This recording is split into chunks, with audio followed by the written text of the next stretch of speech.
Well, I've been at this for about 15 minutes and I'm beginning to figure out why this leading edge material is so expensive. And it's mostly packaging. Hello, Papa. Hello, Nikolai. And there it is. The precious 1/32 or 8mm plywood. 3 plies.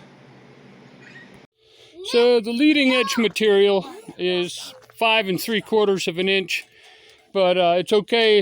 I'm going to go 5 7/8. Not that that's a big deal, but that way I'll evenly use up the 2 foot wide, given my saw curve. Actually, let me do that calculation one more time. Might as well use them up evenly. I'm glad I double checked that because it's actually 5.9 or 5 inches 900 thousandths, which gives me an extra 50 thousandths length. Not much, but it makes it come out even. So I'm not going to have one strip of this that's going to be, you know, a 1/16 of an inch bigger than the rest, or an 1/8 of an inch. So we got a 5 inches 900 thousandths width, and then I've got this here feathering board to hold down, but that's clear over by the fence. I'll have to make sure my hand is somewhere relatively close here to make sure it holds it down next to the blade there.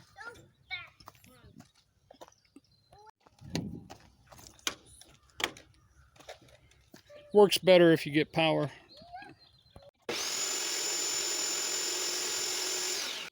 Well, I have to find something to sit down in this track because the plywood's so thin it wants to slide down underneath into this T-slot. So I'll go get a piece of 3/4 inch, I think.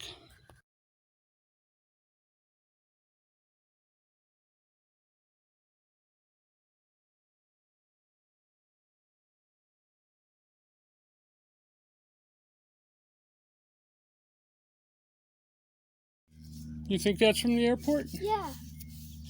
Like that guy's driving that airplane. Yep, he's driving that airplane. And the last piece, I don't think it's 5 thousandths difference in its width. It came at get calculation and the measuring of the how wide I was cutting came out just about perfect. I'm having major issues because this evening is getting like beautiful, perfectly still, and I want to go fly my plane, even though it was making some crazy noise, but the engine kept running good. Oh, this is difficult. I know I said in my last video that I've never done a leading edge, and that's not totally true. I actually took and scarfed the end of a wing on. I rebuilt a wing from like the last, I think it was 1, 2, 3, 4 feet. Last 4 feet of a wing. I scarfed the spars and built ribs and did the leading edge, wrapped the leading edge. I don't remember how well that turned out. I don't remember how difficult it was. Don't remember doing it at all. So it's almost like I'm doing it for the first time, but I've got 1/8 inch pieces to put in at the butt joint of these leading edge material strips. So I'm going to glue on the first set of nose ribs, and then I'm going to go ahead and, well, I'll let them dry overnight, I guess, before I put that on. But yeah, I guess that's where I'm going to be for tonight.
Well, I'm out of my first pot of glue, so I'll mix a little bit more and I'll just keep on going.